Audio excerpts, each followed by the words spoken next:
The story commences with a picturesque valley nestled between mountains, but abruptly switches to a man undergoing a rigorous training regimen in frigid water. He vigorously punches the water, causing it to splash onto him, before exiting the water to put on his clothes. This form of training has deteriorated his body, reducing his lifespan to a mere 20 years. However, he is determined to avenge his parents, even if it means sacrificing his life. After leaving the training ground, he heads home. The man's name is Ming, and as he walks through the streets, he is ridiculed by the crowd. He hails from the Yi clan's branch family, but his parents were murdered by influential figures in Maple Leaf City when he was just 10 years old. Despite facing numerous challenges, he has spent his life training and preparing to seek retribution. As a result, he has become dominant within the clan, which has aroused envy among others. He remembered that while he was resting in a garden, he came across a rare flower, only to be confronted by his jealous elder brother, Jinying, who tried to harm him with his followers. Ming's meridians are severed by Jinying's minions, rendering him unable to cultivate. As a result, he shifts his focus to body cultivation. The scene then transitions to Ming's house, where two individuals, Jinxiang Yi and his servant, enter uninvited. Saner Hu, the servant, is instructed to provide Ming with leftovers, but he refuses to consume them. In response, Ming attacks Saner with the bowl he was given, striking his testicles. Jinxiang intervenes, criticizing Ming for assaulting Saner in his presence. Ming challenges Jinxiang to a duel, but the latter declines, citing his own weakness. Jinxiang departs, warning Ming that Saner is loyal to Jinying. Devoid of food after throwing away the leftovers, Ming sets out to purchase rice. Along the way, an old man approaches him, offering to help him become stronger. Ming initially assumes the man is a beggar and rejects his offer, but the old man recognizes Ming's broken meridians and impresses him with his strength. The old man invites Ming to meet him at midnight to reveal his destiny. Ming was in his home, lost in deep contemplation about whether the beggar could genuinely help him. Despite his doubts, he decides to meet with the beggar, who requests that Ming follow him through the streets and up a mountain. Upon reaching the top of the hill, the beggar discusses Ming's potential and aptitude, stating that he could achieve great things if not for his broken meridians. Suddenly, the beggar's demeanor changes, and he reveals his true intentions to take over Ming's body and conquer the world. He shoots a beam of red light at Ming's forehead, causing his entire body to become paralyzed. In exchange for Ming's body, the beggar tells his story of being a former general of the Rose-Finch dynasty who escaped an assassination attempt and discovered the art of reincarnation, which he used to take over the body of an inner disciple of the heavenly earth. However, after 30 years, he was chased by martial arts saints and stole all three of their treasures before barely escaping death. He then took over the body of the beggar. Ming questions why the beggar chose him since his meridians are damaged and useless. The beggar reveals an extremely rare healing pill called the Blessing Pill for foundation building, which can change a person's constitution and make them a genius. Ming curses the beggar as he forcefully puts the pill directly into Ming's heart, causing him to believe he is about to die. A golden light emanates from his heart, revealing a statue-like figure meditating inside. The beggar then transfers his consciousness to Ming's body while his old body falls to the ground. Ming's eyes turn purple as he regains control of his body and checks for any abnormalities. To his surprise, his body exceeds his expectations. Ming attempted to reclaim his body from the old man who had taken it over partially. He planned to remove the old man later, but first he took the treasures from the old man's body, including the divine cloak. Ming dropped some of his blood on the cloak, causing it to glow with a golden light and Sanskrit letters. However, to his surprise, he discovered that there was a palpable spirit attached to the cloak. The spirit recognized Ming as the original owner and removed the old man's soul from his body. After waking up, Ming was shocked to find himself alive and hearing an unknown voice. The spirit introduced herself as Baiming, the palpable spirit of the divine cloak, and explained that every divine martial arts instrument has one.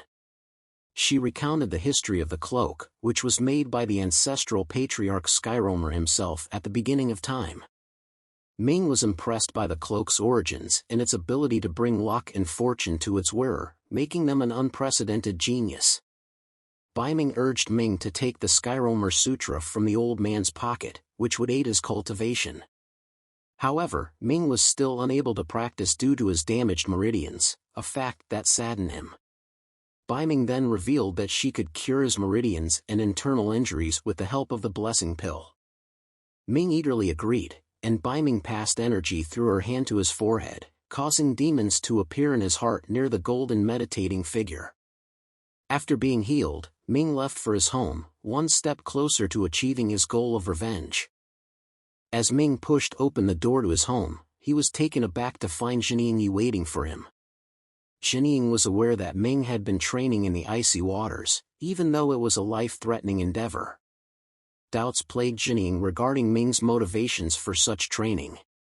He questioned whether Ming sought to join the Red Sun sect or if his goal was to seek revenge on Jinying himself. Ming reassured him, explaining that there was nothing for Jinying to fear, as his health was already deteriorating. Jinying acknowledged Ming's dire circumstances and recognized his impoverished lifestyle and lack of resources. Jinying reminded Ming of the insult he had directed towards Saner Hu, Jinying's servant. He had come to teach Ming a lesson for his misbehavior. Jinying swiftly dashed toward Ming with incredible speed and unleashed a powerful strike, pushing Ming backward with his palm. Ming coughed up blood and was sent flying, only coming to a stop when he collided with a nearby wall.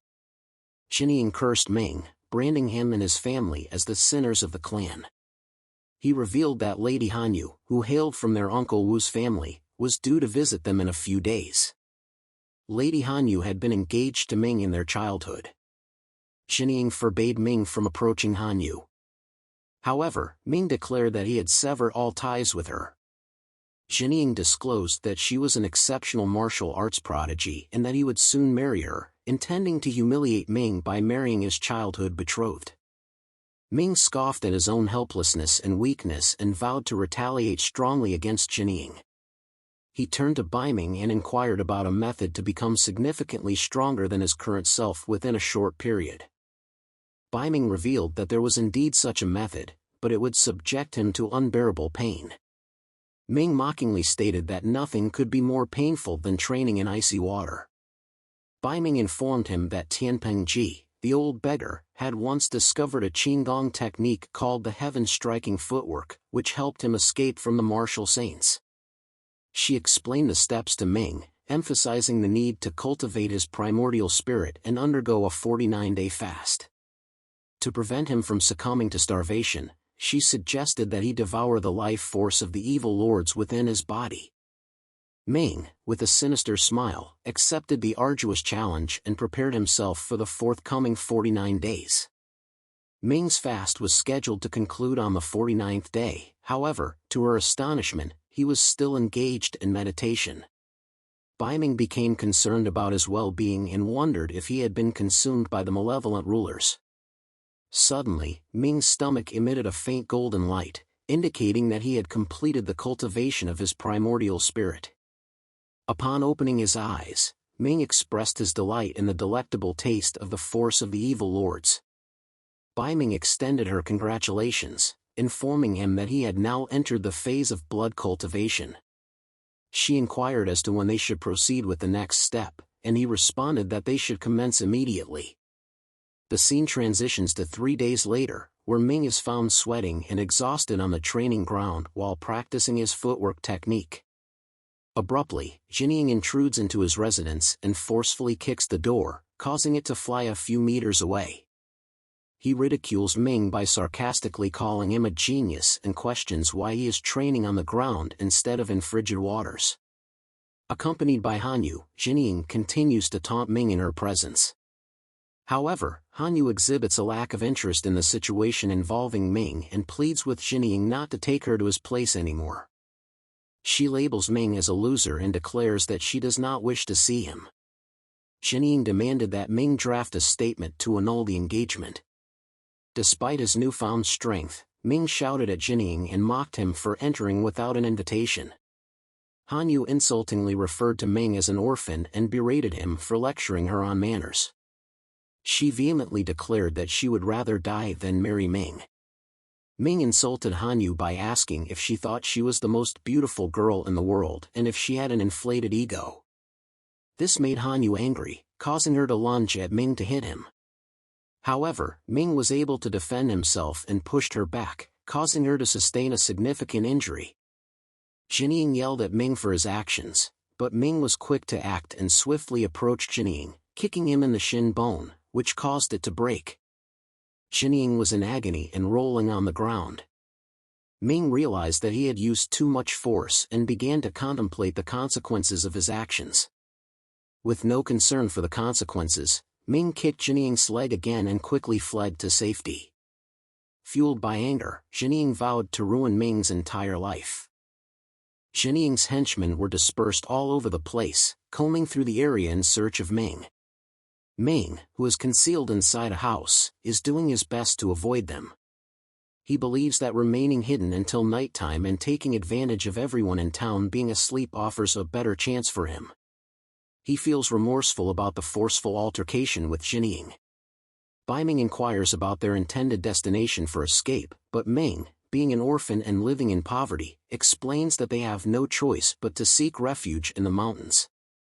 In the midst of the clan meeting, clan leader Wanqing Yi directed his inquiries towards the elders, seeking any information regarding the whereabouts of Ming Yi. Wanqing's son, Ziyuan Yi, who was also Jinying's father, advised his father not to focus too much on Ming. He explained that Ming's meridians had already been severed, rendering him unable to cultivate his abilities. Jinying also agreed, asserting that eliminating Ming would be more beneficial for the clan. Expressing his concern, Wanqing emphasizes that he is particularly worried about Ming's potential visit to Maple Leaf City.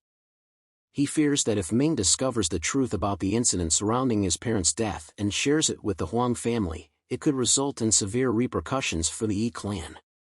Yezili Yi, who happened to be Zhenxiong's father, becomes increasingly frustrated and channels his anger towards the family for displaying compassion towards Ming. This mercy, in Yezili's view, has resulted in Zhenxiong's emotional devastation. Ziyuan interjects, mentioning that he is the son of Ziyue, and emphasizes that no one in the family desires to be branded as the murderer of their own nephew. He was about to comment further on Ming's mother, but his remarks were interrupted by Wanqing. Yezili Yi, filled with rage, holds Ziyuan responsible for the unfortunate incident that resulted in the death of young Master Huang at a brothel. Wanqing, in an act of humiliation, criticizes Ziyuan and praises Zixing, claiming that he surpasses all of them. Wanqing commands his men to search for Ming and bring him back, either alive or dead. However, he later has a change of heart and instructs them to bring Ming back with broken legs and hands. Meanwhile, Ming remained concealed within his house. However, at midnight, he ventured out and approached Zihuyan's residence. There, he overheard Zihuyan experiencing nightmares, wherein Zihuyan was apologizing to Ziyue. Ming ponders the significance of this occurrence and why Zihuyan was remembering Ming's father. Zihuyan was drenched in sweat, and his wife tended to him, assuring him that Ziyue was no longer alive and he shouldn't let it trouble him. Their conversation continued, gradually unveiling a startling truth: Ziyue had shouldered the blame on behalf of Zihuyan and faced the consequences for it. However, the most shocking revelation emerged, that Wanqing was the one who had ended Ziyue's life. To safeguard the Yi clan from ruin, Ziyue's affiliation with the Haotian sect was kept secret, leading to his expulsion. Zihuyan's wife reassures him that he bears no responsibility for the events that unfolded. Despite Zihuyan losing his sanity and inadvertently causing the death of young Master Huan, Ziyue took the blame and was subsequently executed. Unbeknownst to them, Ming, who was hiding nearby, overheard the entire conversation. However, Zihuyan sensed a presence and hastily opened the door, only to find no one there. He dismissed it as a mere coincidence. Filled with overwhelming anger, Ming implored Ming to guide him on the most effective methods to rapidly enhance his strength. Ming facilitated his journey toward becoming stronger by introducing a range of techniques. Ming embarked on intense training, dedicating himself to it day and night. Even when injured, he would seek Bai Ming's assistance for healing and immediately resume his practice. Consumed by his thirst for revenge, Ming neglected his own well-being. Following 2 weeks of intense training, Ming achieved a breakthrough and successfully utilized the flash step technique during a combat situation, albeit with room for improvement. Bai Ming acknowledged his progress, highlighting that Ming had grown significantly stronger compared to his previous abilities. Furthermore, Bai Ming disclosed that Ming had acquired the ability to emit qi energy. Eager to test this newfound skill, Ming attempted to do so, causing his hands to be enveloped in a crimson aura. However, amidst his excitement, Ming's stomach growled audibly, reminding him of his hunger. Ming skillfully hunted a deer and prepared a roasted meal for himself. As he savored the meat, he couldn't help but express gratitude for the life he had embraced after departing from the Yi clan, while simultaneously criticizing his past existence. Meanwhile, the scene transitions to a young girl who was openly criticizing her family's long-standing traditions. Exhausted and famished, she caught a whiff of the enticing aroma of roasted meat and became determined to track down its source. The girl swiftly approached Ming and began eating the food without waiting for an invitation. Curious about her identity, Ming inquired about who she was. However, she evaded the question and condescendingly referred to Ming as a commoner, emphasizing his low status. In response, Ming insulted her, pointing out that she, a noble, was stealing food from a commoner. This provoked the girl, leading her to assert her status as a princess and express her anger at Ming's audacity to insult her. Undeterred, Ming continued to mock her, further fueling her frustration. Consumed by anger, she challenges Ming to a duel, confident that she will demonstrate her superiority. Arrogantly, she claims that a single move would be sufficient to defeat him. Ming, accepting the challenge, invites her to showcase the distinction between royalty and commoner. With incredible speed, she lunges forward, delivering a powerful punch. However, Ming skillfully defends himself, surprising the girl. Intrigued by Ming's footwork, she becomes curious about his technique. Ming seizes the opportunity to launch a counterattack, but she effortlessly evades his strike. The scene transitions to high above the ground, amidst the clouds, where two men engage in conversation while observing the intense battle between Ming and the girl. The elderly man, named Su, offers his admiration to Ming, comparing his qi energy to thunder and his footwork to that of a ghost. The other man, identified as Sun, speculates that Ming's footwork technique might be the lethal footwork technique of the Immortal Shrine. Both Su and Sun exude an aura of immense strength, surpassing anyone present. Their purpose there is to safeguard the princess. Su becomes concerned that the ongoing fight may jeopardize the princess's safety and suggests intervening to halt it. However, Sun adamantly refuses to do so. Although Ming had a slight edge over the girl in terms of strength, the fierce battle endured for 4 exhausting hours. Both combatants were drenched in sweat, utterly drained. Ming belittles the supposed superiority of the self-proclaimed royalty, asserting that it is no better than that of a commoner. In response, the girl claims that she had deliberately restrained her strength to match Ming's level, but promises to return the next day and defeat him. Ming mocks her, sarcastically urging her not to come back as he feigned fear. Once the girl departed, Bai Ming cautions Ming against underestimating her, revealing that she is protected by 2 individuals at the martial arts dominator level. Upon hearing the mention of the martial arts dominator level, Ming becomes filled with terror and anxiously inquires about their whereabouts from Bai Ming.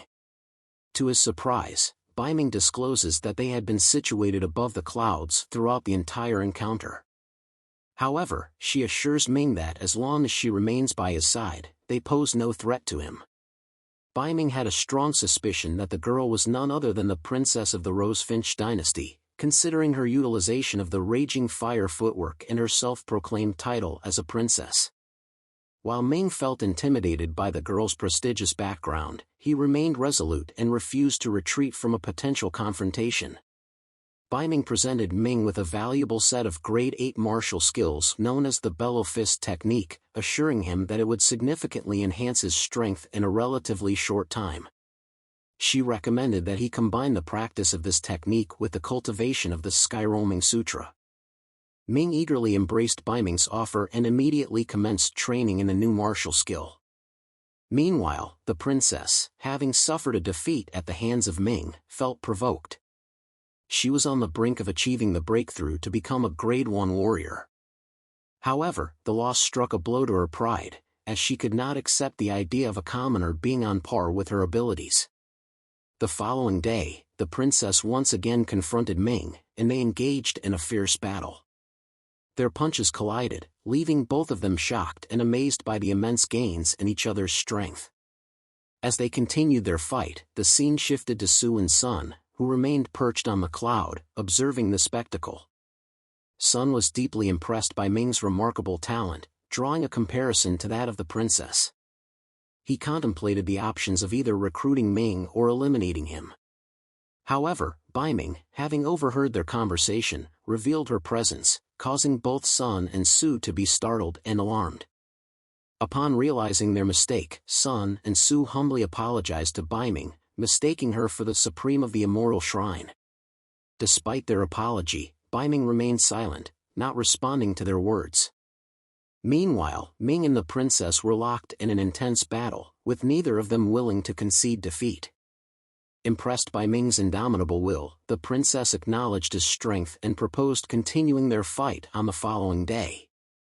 The ongoing battle persisted for several days, during which both Ming and the princess grew progressively closer in strength. Ming had already mastered the billow fist technique and announced his intention to face the princess using his weakest martial arts skill. Mocking him, the princess claimed he only possessed a single skill.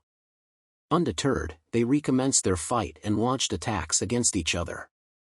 Much to the princess's astonishment, her signature move, the rose finch finger, was unexpectedly countered by Ming. As the intensity of the battle reached its peak, both Ming and the princess gathered their strength to unleash their ultimate moves. However, at the last moment, Ming abruptly changed his course of action and seized the princess.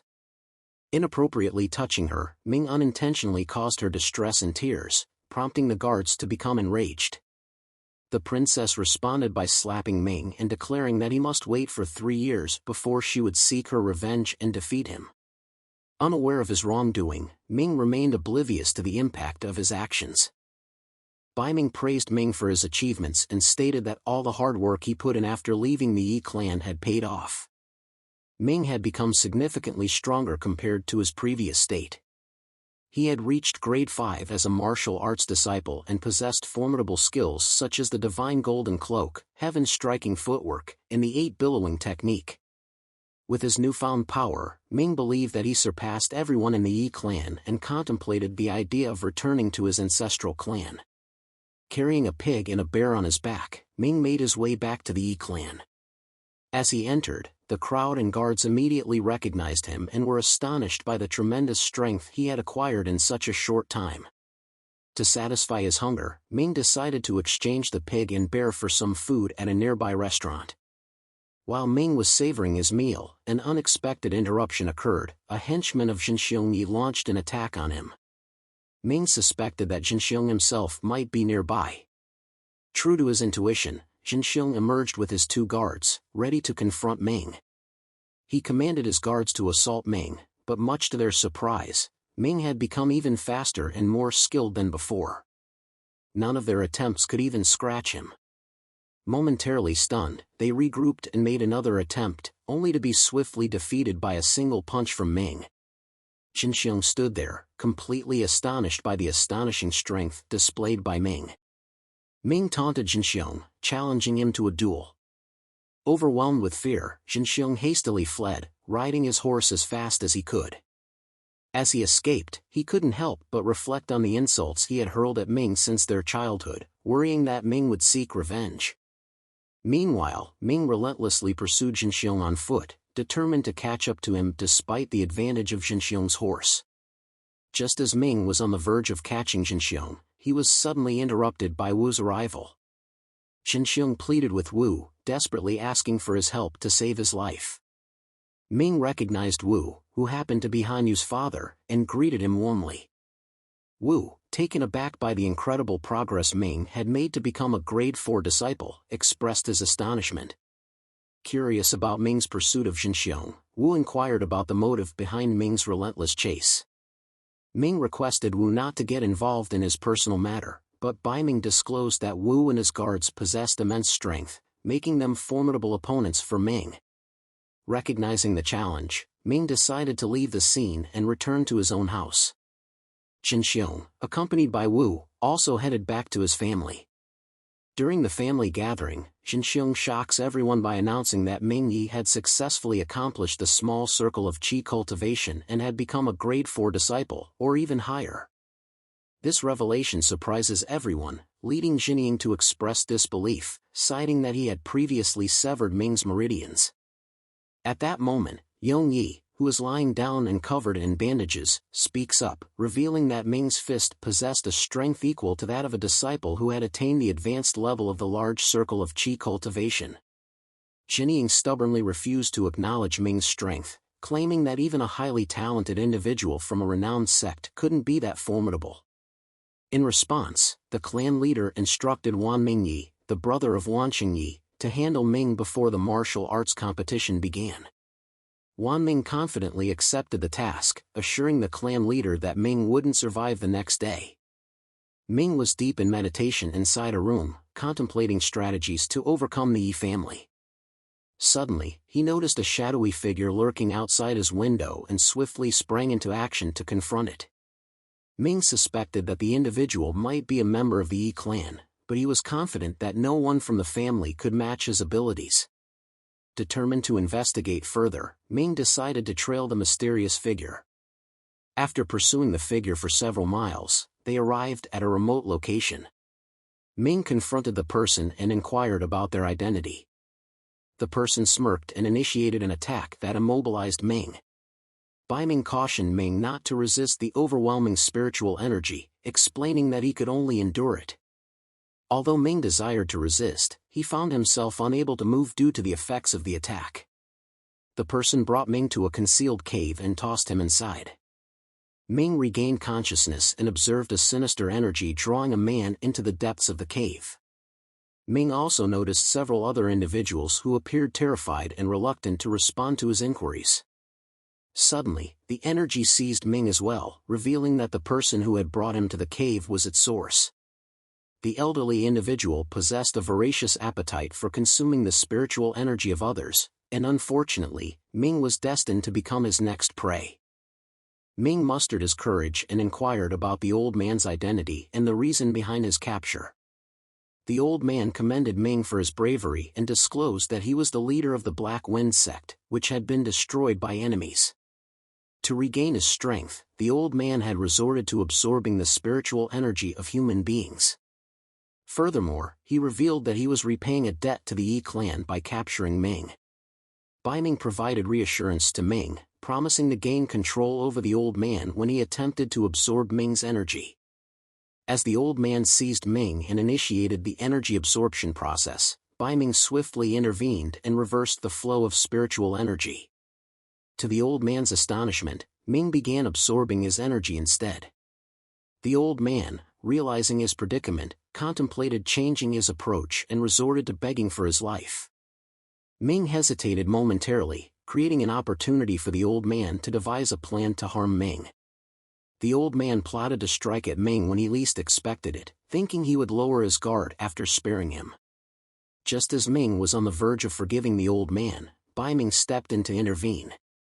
Bai Ming reminded Ming of the lack of mercy shown by both the old man and Tianpeng Ji when they caused him harm and the Yi family subjected him to humiliation. They had never given him a chance for redemption. This provocation ignited a surge of anger within Ming, and he made the decision to completely absorb the old man's spiritual energy, seeking retribution for the injustices he had endured. Bai Ming handed over the old man's bag to Ming, containing various treasures. Among the items, Ming's attention was captured by a specific ball.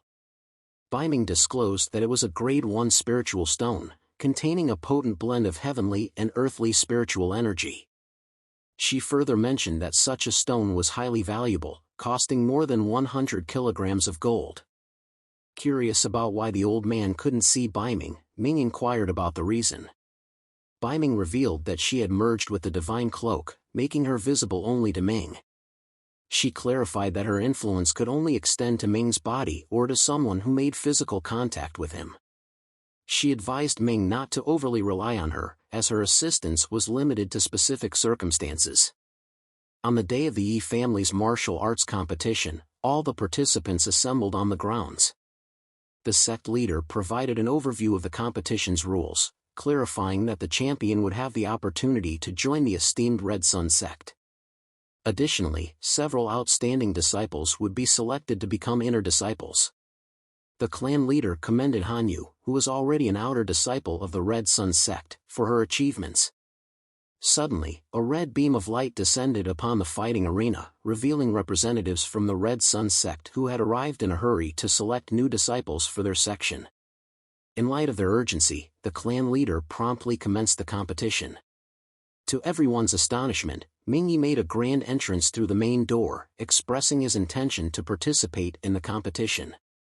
The clan leader felt disappointed with Wan Ming, but he confirmed that the order to invite the leader of the Black Wind sect was issued. In accordance with the clan leader's decision, the competition commenced, allowing individuals below the age of 18 to take part. Jinying and Jinxiong expressed their anger and disapproval towards Ming, cursing him and objecting to his participation in the competition. However, the clan leader disregarded their objections and permitted Ming to enter the competition. The judge then proceeded to clarify the rules of the competition. With a total of 38 participants, each would engage in one-on-one battles. The individual who successfully defeated the highest number of opponents would earn the opportunity to join the Red Sun sect as an outer disciple. Ming drew a lot and took his place on the stage as the first participant. His opponent turned out to be Jinxiong, who appeared visibly frightened of Ming. Observing Jinxiong's cowardice, the clan leader admonished him, urging him to fight and uphold the honor of their clan. Despite his fear, Jinxiong continued to curse Ming, but before he could react, Ming swiftly moved with incredible speed. In a flash, Ming appeared right in front of Jinxiong, delivering a powerful punch infused with spiritual energy. As the fight unfolded, the two envoys from the Red Sun sect observed the spectacle with astonishment. They were taken aback to witness Ming, a grade 5 disciple, unleashing his spiritual energy. They realized that his spiritual energy was on par with that of a formidable grade 9 disciple. After being sent flying by Ming's powerful punch, Jinxiong was caught by his father, Yezili. Filled with anger, Yezili cursed Ming for his actions. In response, Ming boldly announced his willingness to fight Yezili, but acknowledged that he couldn't do so as Yezili was older than 18 years, exceeding the competition's age limit. On the other hand, the clan leader instructed Jinying to employ every trick at his disposal to defeat Ming. He handed Jinying a pill labeled Rage, urging him to ensure his victory and secure a position as an outer disciple in the Red Sun sect. The Rage pill could make him 3 times stronger, but it would damage his meridians and make him unable to move after 15 minutes. Sadly, he was forced to take the pill against his will and blamed Ming for his bad luck. Meanwhile, Hanyu was amazed by the newfound strength Ming had acquired. She revealed that Zixingyi, a talented person from the Yi family who had gone missing, was actually the one who deserved to be her husband, not Ming. Hanyu said something like a curse, predicting that Ming would never be accepted into the Red Sun sect and would face a high risk of losing his life in the competition. As the second round began, the envoys started discussing Ming and speaking highly of him. Unexpectedly, Hanyu appeared next to the envoys and greeted them. However, instead of asking about Hanyu, the envoys inquired about Ming. Hanyu proceeded to explain that Ming's father was a ruthless person who had killed members of the Huang family in Maple Leaf City. He was eventually caught and executed for his crimes. Hanyu believed that Ming inherited his father's cruel nature. In a surprising twist, one of the envoys revealed that he was from the original Huang family, while the branch family resided in Maple City. This envoy made a solemn promise to hunt down Ming. Meanwhile, the second round was about to start, and it was evident that Jinying had consumed the Rage pill, causing him to grow incredibly powerful. The crowd was amazed when they witnessed the tremendous power displayed by Jinying. Hanyu, being observant, could tell that Jinying had taken a rage pill. During this time, one of the envoys mocked the Yi family for holding back Ming, who had the potential to become one of the elite disciples in the prestigious Red Sun sect. Hanyu, curious about the elite disciples, inquired further. The envoy then explained that among the disciples, there were 10,000 outer disciples, 100 inner disciples, and only a few elite disciples who even commanded the respect of the sect's elders. However, the envoy's demeanor suddenly changed, and he made a disturbing expression, threatening to take Ming's life. Hanyu felt disheartened upon hearing about Ming's untapped potential and began to question her decision of not marrying him. At that moment, Wu, who was present, criticized the envoy's behavior towards Ming. Wu acknowledged that Ming was the son of his sworn brother but believed that eliminating Ming would benefit both the Wu and Yi families. In the arena, Ming and Jinying were preparing to engage in a fight. Ming couldn't forget the incident that took place 6 months ago when Jinying inexplicably severed his meridians, causing him great pain. However, now Ming had an opportunity to seek revenge. Jinying asked Ming if he remembered the move that had damaged his meridians, and Ming nodded, confirming that he recalled the technique. The crowd jeered at Ming and encouraged Jinying to defeat him. Jinying unleashed a powerful energy strike, forming an axe-like weapon, aiming to strike Ming. However, Ming managed to dodge the attack swiftly by changing his position. This evoked a sense of determination in Jinying, who intensified his assault on Ming without mercy. Despite Jinying's relentless attacks, Ming skillfully evaded every single one of them. The clan leader in Ziyuan expressed disappointment in Jinying's limited strength, realizing that his energy would soon deplete. Ziyuan, in particular, felt apprehensive about the consequences if Ming discovered the truth about his father's story and the circumstances surrounding his death. Meanwhile, the envoys from the Red Sun sect praised Ming and his remarkable footstep technique, recognizing its superiority over their own footwork skills. One of the envoys proposed the idea of not taking Ming's life right away but instead unraveling some of his secrets, intrigued by his extraordinary abilities and potential. As the crowd jeered and urged Ming to face Jinying head-on, the tension escalated. Jinying, fueled with determination, unleashed an attack using his hand. However, much to his astonishment, Ming swiftly caught Jinying's hand, gripping it tightly, rendering it immobile. This unexpected display of strength left Jinying in a state of shock and disbelief. With an unwavering grip on Jinying's hand, Ming gathered even more power in his other hand. In a sudden burst of strength, he delivered a devastating punch that sent Jinying flying several meters away. The impact left Jinying in a state of defeat, his body sprawled on the ground. Witnessing his son's humiliating loss, Ziyuan rushed to Jinying's side, desperate to assess his condition.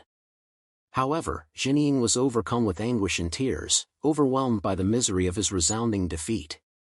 Amidst Ziyuan's curses and accusations of brutality towards Ming, an unexpected revelation unfolded.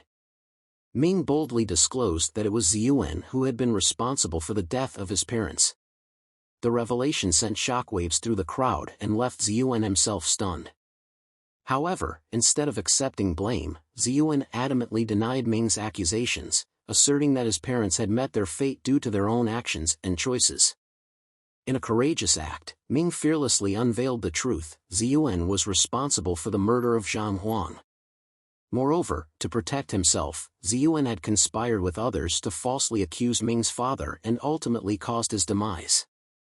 The revelation sent a ripple of unease through the clan leader, as even the envoys from the Red Sun sect bore witness to Ming's claims. In a fit of anger, the clan leader intensified his power, launching himself at Ming with the intent to strike him down. However, Ming's agility saved him from the attack as he swiftly evaded the blow, retreating a few meters away. Undeterred, the clan leader vowed that Ming would meet his demise at his hands, declaring it with unwavering certainty. Ming, seizing the opportunity, turned to the envoys and implored them to intervene. He questioned whether they would allow the clan leader to perpetrate his crimes right in front of their eyes. Ming's boldness and threat to expose the situation stirred the envoys, compelling them to step in and prevent any further wrongdoing. Realizing the gravity of the situation, the envoys admonished the clan leader, demanding that he refrain from interrupting the competition. With their intervention, they paved the way for the next round to commence, effectively ensuring that justice would prevail. In an act of bold confidence, Ming openly challenged anyone willing to face him in combat. However, no one dared to step forward, resulting in Ming being declared the undisputed winner of the competition. With the victory in hand, Ming approached the envoys and expressed his desire to become an outer disciple. To his surprise, one of the envoys tightly grasped his shoulder, exuding a sinister aura. In a menacing tone, the envoy suggested that Ming's strength was worthy of becoming an inner disciple. However, the other envoy intervened, handing Ming a token signifying his acceptance as an outer disciple. They instructed Ming to register himself within a month at the sect. As Ming prepared to depart, a sense of disgust and fear permeated the crowd, realizing their own weakness and apprehensive about the potential repercussions if Ming sought revenge. Seizing the moment, Ming taunted and mocked the entire Yi clan, adding insult to injury. However, amidst the tension, one of the envoys exposed a sinister plan. He disclosed that he had injected Ming with negative erosion energy, a malevolent force that could sever his meridians. Their intention was to extract his secrets through forceful means, using this debilitating energy against him. Meanwhile, within the Yi family, a meeting was held to discuss the fate of Ming. Wan Ming proposed a ruthless plan of beheading Ming and presenting his head in Maple Leaf City, falsely claiming that Ming sought revenge against them. This plan garnered support from the attendees, except for Ziyuan, who had already dispatched men to pursue Ming. Unbeknownst to Ming, he was being tracked in the mountainous region, where he had sought refuge. The envoys from the Red Sun sect were relentlessly searching for Ming but were unable to locate him. One of the envoys speculated that Ming might be in agony due to the negative energy infusion, rendering him immobile. However, their attention was drawn to a group of men scouring the mountains, sent by the Yi clan in their quest to find Ming. The envoys saw this as an opportunity and decided to discreetly follow the group, hoping it would lead them to Ming's whereabouts. The group of men reached the entrance of a cave, convinced that Ming Yi was hiding inside. Suddenly, Ming opened his eyes, finding himself covered in blood.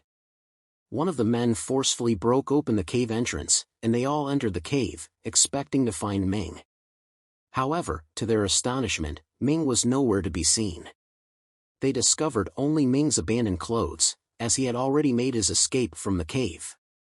Meanwhile, Bai Ming confronted Ming with the negative energy injection and proceeded to destroy it.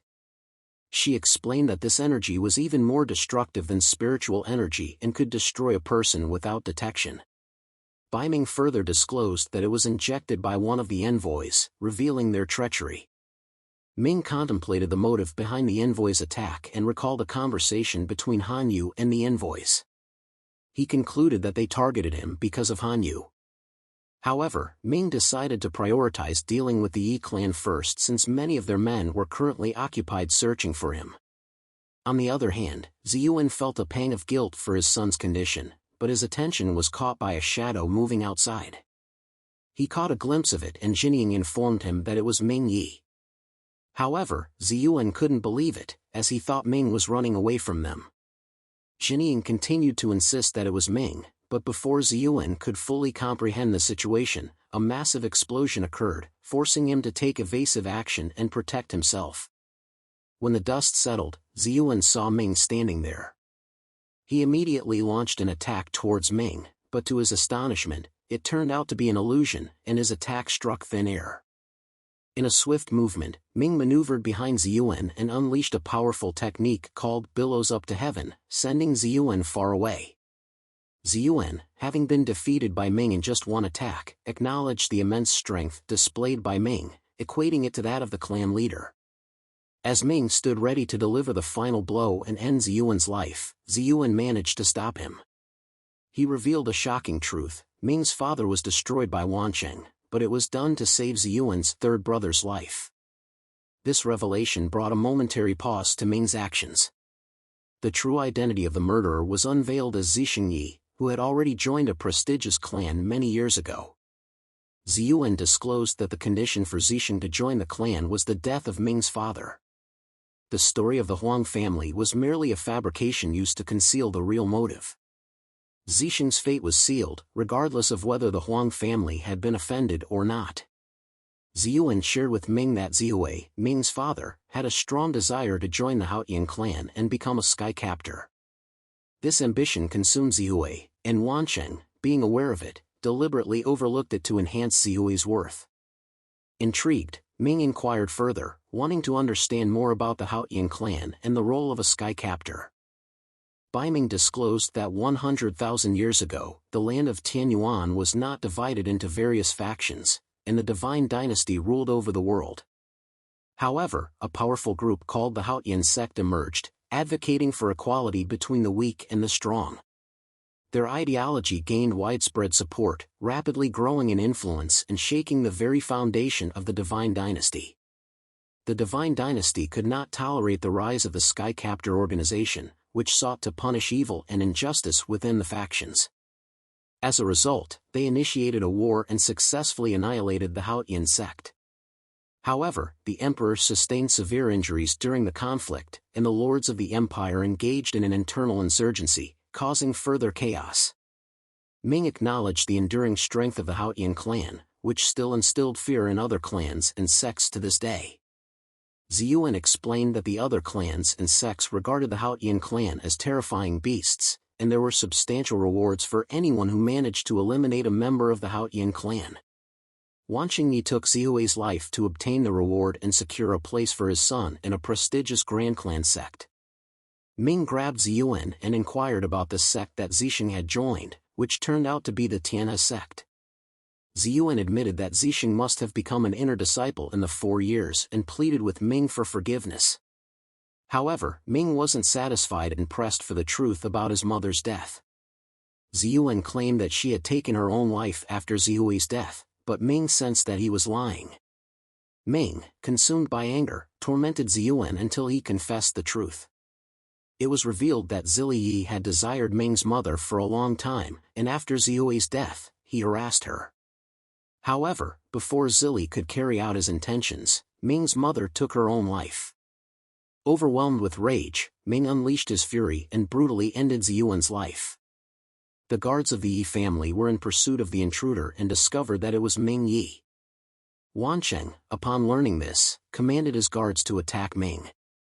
They launched their assault, but Ming's agility allowed him to swiftly evade their attacks and confront Wancheng directly. A fierce battle ensued between the two, but Ming's skill proved superior, overpowering Wancheng. Within a few decisive moves, Wancheng met his demise at the hands of Ming. All the guards stood in awe as they witnessed Wancheng's demise at the hands of Ming. Filled with fear, they locked eyes with Ming, who emitted a piercing gaze that sent chills down their spines. Overwhelmed by his presence, the guards scattered in all directions, fleeing as fast as their legs could carry them. Ming, undeterred, pressed forward and made his way towards the gathering wall. However, his path was quickly blocked by Zili, Jinying, and a group of guards, who stood defiantly in his way, ready to confront him. Jinying and Zili seethed with anger as they observed Ming's audacious display. Zili, consumed by rage, launched an attack towards Ming, but Ming's agility allowed him to swiftly evade the blow. Taking advantage of the opening, Ming deftly maneuvered behind Zili and delivered a powerful punch, sending him flying several meters away from the impact. Jinying persistently urged Zili to unleash his full strength against Ming, believing that it would buy them time until reinforcements arrived. Zili, already exerting all his power, contemplated revealing their blood relation in a desperate attempt to persuade Ming to forgive him. However, Ming, consumed by anger and a thirst for vengeance, declared that he would not rest until he had utterly destroyed Zili, disregarding any pleas for mercy or reconciliation. Despite Zili's warning not to end him, Ming struck him with a fatal blow, ending his life in a single powerful punch. With a chilling gaze, Ming turned his attention to Jinying, causing fear to course through his veins. Jinying, realizing the imminent danger, attempted to flee while commanding the guards to attack Ming. However, Ming swiftly maneuvered, catching up to Jinying in an instant. With a forceful kick, Ming sent Jinying soaring several meters away. Jinying, filled with fear, warned Ming of the repercussions he would face for attacking fellow clan members and assured him that the clan would surely hunt him down. In response, Ming confidently revealed his plan to end the clan leader's life in the near future. Intrigued by Jinying's actions, Ming questioned him about the motives behind his behavior towards him and the truth behind his meridians being severed. Jinying opened up about the clan leader's orders to sever Ming's meridians, explaining that it was driven by jealousy and resentment towards Ming's progress. Fueled by his anger over his father's death, Jinying made a final desperate move, attacking Ming. However, Ming skillfully evaded the attack and retaliated with a powerful kick, striking Jinying with full force. Wancheng arrived at the scene, but he was too late. Jinying and Zili had already met their demise. Consumed by anger and grief, Wancheng lashed out at Ming, labeling him as vicious. In response, Ming boldly pointed out that it was Wancheng who was truly vicious, having taken his father's life and allowing his son to cause his mother's death. Ming, fueled by his anger, attempted to attack Wancheng. However, two elderly men who accompanied Wancheng intervened and protected him from Ming's assault. Sensing the danger and realizing the strength gap between them, Ming advised Ming to retreat. Ming swiftly escapes from the scene, taking advantage of his speed as the old men were unable to catch up with him. Recognizing the futility of pursuing him, they decide not to waste their energy and let him go. However, their attention is captured by a sudden appearance of a purple light, which turns out to be Zhen Jiang, arriving near Wancheng. He informs Wancheng that Hanyu had informed him about Ming Yi having taken the clan's spot in the Red Sun sect. Curious about the situation, he inquires about his grandfather, but Wancheng sadly reveals that his grandfather was killed by Ming. Upon learning about his grandfather's death, Zhen Jiang's anger flares up, and he quickly moves towards Ming, determined to seek revenge. As Ming hurriedly made his escape, Ming advised him to run as fast as he could. She revealed that a formidable warrior was pursuing him with great speed and possessed far greater strength than Ming. Spotting a boat nearby, Ming quickly boarded it and set off. By the time Zhen Jiang arrived at the scene, Ming had already vanished, leaving no trace behind. Upon waking up, Ming was greeted by a boy and a girl who had allowed him to rest on their boat. Expressing his gratitude, Ming offered to pay for his stay. However, the girl kindly declined his offer and inquired about the reason for his late-night arrival and his current situation. Ming explained that he was fleeing from an enemy and intended to join the Red Sun section. The girl commended his decision and revealed that their boat was headed towards a location closer to the Red Sun section. She offered to take him there directly. The boy chimed in, mentioning that they needed to make a brief stop at Maple Leaf City for a few days before continuing their journey to their intended destination. After their departure, Ming deduced that the pursuing warrior must be Zhen Jiangyi, the sole inner disciple of the Red Sun sect, who had a personal motive to chase him. Curious about the concept of a skycaptor and the reason behind their pursuit, Ming turned to Ming for answers. Ming explained that the skycaptor was an organization dedicated to upholding justice and punishing evildoers. Their mission was seen as a threat by many sects that engaged in destructive behavior, causing them to view the skycaptors as a thorn in their side. The scene shifts to the port of Maple Leaf City. The young boy and girl needed to unload some cargo and warned Ming to be cautious while in the city. They advised him to rely on money if he encountered any trouble instead of resorting to physical force. Ming entered the city, admiring its beautiful surroundings. Suddenly, a man approached him and asked if it was his first time visiting the city. A stranger approached Ming, identifying himself as the Iron Dog from the Doglegs gang. This enigmatic individual extended his assistance to Ming, offering to help him with any needs he might have. After their introductions, Ming gratefully handed over a pouch of money and requested a brief introduction to the city, as he was unfamiliar with his new surroundings.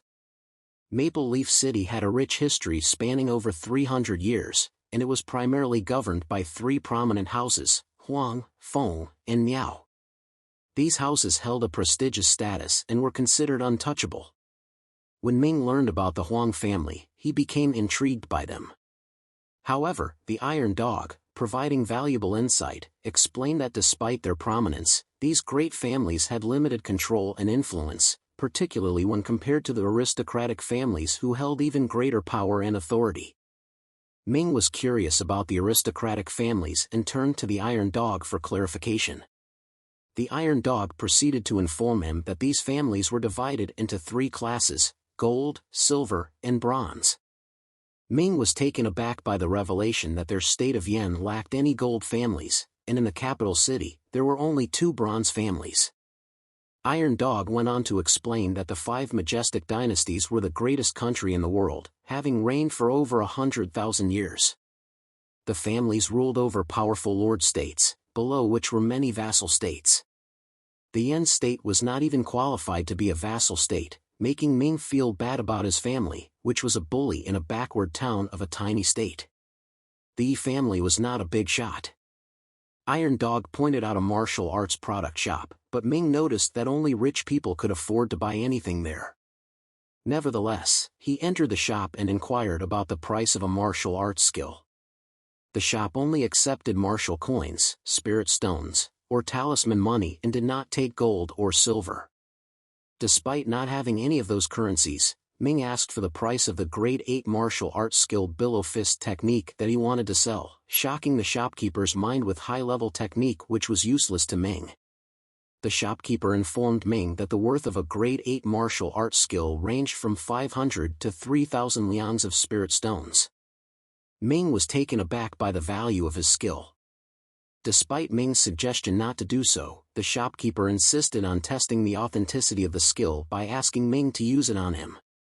As a result, the shopkeeper was sent flying a few meters away by Ming's technique. He stood up and acknowledged that the fist technique was almost at the level of grade 7. The shopkeeper then priced the technique at 3,200 liangs of first-class spirit stones. Iron Dog was stunned to hear such a high amount of money. Since Ming had already learned the technique, he thought of selling it, and Ming had many techniques of that level. Ming advised Ming to accept martial coins instead of spirit stones since they were a widely recognized currency throughout the land and could be forged by people who were dominators or above in martial arts. She also disclosed that the coins could be used as a weapon. Ming inquired about the cost of the skill in martial coins. The shopkeeper offered to pay 8 martial coins and 320 liangs of first-class spirit stones. Both parties agreed, and the transaction was completed. Ming wandered outside while playing with the coins. He contemplated using them to attack someone, but Iron Dog advised him to keep them in a bag instead. He also revealed that he knew a perfect place where the coins could be put to use. Iron Dog escorted Ming to a high-end casino, where they found a large crowd of people indulging in gambling. He informed Ming that it was the most renowned casino in the city, owned by influential individuals from the capital, rumored to be related to the royal family. Iron Dog excused himself, stating that he didn't fit in there. Outside the casino, Iron Dog was seen conversing with a red-haired individual who offered him a bag of gold to bring more customers to the casino. It was evident that the person aimed to dupe Ming of his money, and Iron Dog had betrayed his trust. Ming, with no prior knowledge of gambling, contemplated leaving the casino, but the girls working there persuaded him to join. Ming, too, encouraged him to give it a try. She suspected that Iron Dog had been bribed by the casino owner to bring Ming in and make him lose all his martial coins. She disclosed that Tianpeng Ji was a master gambler and had won against over 8,000 people with his remarkable memory and martial arts primordial spirit sense. Ming entered the VIP section of the casino and decided to bet 2 martial coins in the game. With Ming's guidance, Ming started gambling at the casino and chose a game to play. Despite being mocked by some of the other players, Ming bet 2 martial arts coins and tried to appear confident, though he was secretly scared of losing his coins. He asked Ming for advice, and she assured him that the bet was correct. As the round began, Ming ended up winning and earning 8 martial arts coins. Encouraged by his success, he continued to bet with Ming's guidance, and after 4 hours of gambling, he had won around 200 martial arts coins. Other players grew scared of him and began to leave the game. At this moment, Zhou, the same person who had given Iron Dog some gold coins, arrived and asked if he could join them. He introduced himself as Hualong Zhou and asked if he could play with them. Biming advised Ming to play with him but to leave after losing 70 coins. Ming followed Biming's advice and left after losing the agreed-upon amount. After he left, Zhou became angry and accused the manager and the girls of cheating. However, they all insisted that Ming had played fairly, leaving Zhou convinced that someone was behind Ming's success. After finishing his game with Zhou, Ming departed from the casino and bid farewell to Iron Dog. The latter appeared pleased, assuming that Ming had lost all his coins. However, Zhou suddenly materialized beside him and punched him, accusing Ming of being a conman. The scene transitions to a hotel room, where Ming and Biming are engaged in conversation. Ming inquired about his losses, to which Biming responded that leaving a casino with winnings was not as simple as winning and departing. She explained that the other casino patrons were suspicious of Ming, speculating on his background and how he may have cheated. Ming thought that Zhou was testing him, but he was content with his large haul of martial arts coins. Biming commented that if Ming were stronger, the other patrons would not have dared to confront him even if he won all the coins. She recommended that Ming practice meridian cultivation using the I Ching Jing technique, as it was the most effective method. The scene then shifts to a boat 5 days later, where Ming is still cultivating. The girl enters the room with a bowl of soup for him. Ming apologized for imposing on them and using their boat for free, but the girl did not mind, as Ming had referred to her as sis. She inquired about Ming's cultivation method, which she found strange, but Ming lied about it. Suddenly, the boat began to shake, and the girl suspected that pirates had attacked them. As their boat navigated through a narrow canyon, it was suddenly surrounded by pirates. The brother reassured his sister that he would handle the situation. He introduced himself to the pirates as Tai Ming from Maple Leaf City and asked for their leader's name. The pirates mocked Tai's name, claiming they had never heard of it before. The pirate leader was named Dafei Xiang, and their group was known as the Black Water Gang. Ming sensed Dafei's strength, which was as formidable as Wan Qingye's. Tai praised Dafei and offered a box of gold in exchange for safe passage. Although Dafei agreed to let them leave, he demanded that Tai's sister stay with them for a few days. Tai refused and warned Dafei not to push too far. This made Dafei furious, and he threatened to harm Tai and do as he pleased with the sister. Tai became enraged and attacked the pirates. Ming also leaped onto their ship and joined the fray, determined to repay the brother and sister for their hospitality. Dafei wielded his axe to attack Ming, but he was able to deflect the blows. Tai's sister was amazed by Ming's strength and realized that none of them could match him in terms of power. Ming effortlessly defeated the pirates, surprised at his newfound strength. He had not even used his fist technique but had taken down the pirates with a single punch, thanks to his practice of the innate I Ching Jing technique. Biming explained that Ming's training had strengthened his tiger's sinew and his blood cultivation had also contributed to his remarkable physical strength. Comparing him to an average grade 5 disciple who could only manage a maximum strength of 2,000 genes, Ming had at least 15,000 genes. Dafei cursed Ming for defeating his men so easily, but Ming suggested he should not run away. When Dafei asked if Ming wanted to hurt them all, Ming simply wanted Dafei to receive his punch. The pirates were scared of Ming's power and requested Dafei to take a punch from him so they could follow suit. Tai objected, fearing the pirates would harm others if left alive. But Ming reassured him that Dafei could not even withstand one of his punches. Dafei agreed to take the hit and prepared himself. Ming took a stance and punched him with all his strength, sending him flying into the sea and causing their boat to break. The other pirates were shocked to see their leader, a grade 9 disciple, defeated with just one punch. Ming warned them to stop their atrocious activities, or they would face the same fate, and ordered them to leave the area.